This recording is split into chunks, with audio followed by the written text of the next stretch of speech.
वायदे के अनुसार मिर्ज़ा गालिब की ज़िंदगी से जुड़ी मज़ेदार कहानी लेकर आया हूँ, सुनिएगा। दिल्ली का जाकिर हुसैन कॉलेज सन 1780 ईस्वी में अजमेरी गेट से मदरसा गाज़ीउद्दीन के नाम से शुरू हुआ था। जल्द ही ये मदरसा साहित्य, कला और विज्ञान के रूप में प्रसिद्ध हो गया था। सन 1824-25 में इसे दिल्ली कॉलेज का नाम मिल गया। 1864 से 1867 तक यह कॉलेज चांदनी चौक के टाउन हॉल में शिफ्ट हो गया था और 1867 ईस्वी में पुनः ये अजमेरी गेट की अपनी पुरानी इमारत में शिफ्ट हो गया था और 1975 में यह कॉलेज जाकिर हुसैन के नाम से जाना जाने लगा। जब यह कॉलेज टाउन हॉल में चल रहा था तब मिर्ज़ा गालिब को इसमें लेक्चरर की नौकरी दी गई थी।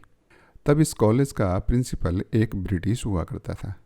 मिर्ज़ा गालिब अपनी ड्यूटी ज्वाइन करने के लिए शाही अंदाज में पूरी तरह तैयार होकर एक बग्गी में बैठकर टाउन हॉल पहुंच गए और अपनी बग्गी में बैठे रहे कि उस कॉलेज का प्रिंसिपल इन्हें रिसीव करने आएगा।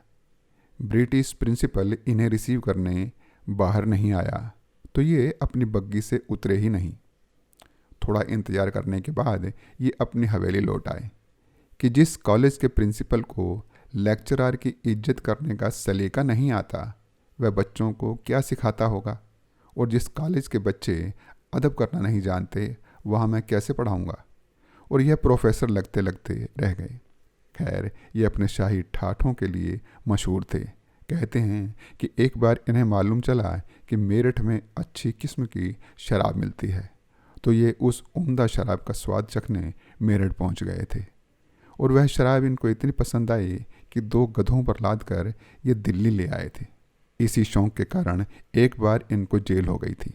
इनका कहना था कि बदनाम हुए हैं तो क्या नाम न होगा। इनके चाहने वालों ने इन्हें छुड़ाने के लिए बहादुर शाह जफ़र से गुहार लगाई थी। बहादुर शाह जफ़र ने अंग्रेज़ सरकार से सिफारिश की थी परंतु अंग्रेज़ों ने माना नहीं था। एक बार एक ब्रिटिश जेल अधिकारी ने इनसे पूछा कि क्या तुम मुसलमान हो, तो इन्होंने कहा जी हाँ, आप कह सकते हो, कम से कम आधा मुसलमान तो हूँ ही। उस ब्रिटिश ने कहा आधा मुसलमान, वो कैसे? तो इन्होंने कहा मैं सूअर नहीं खाता हूँ इसलिए। वह अधिकारी इनकी इस बात से खूब हंसा और उसने इनको अंग्रेजी शराब पिलाई। सज़ा समाप्त होने के बाद ये जेल से बाहर आए तो अंग्रेज़ सरकार इन पर नज़र रखने लगी।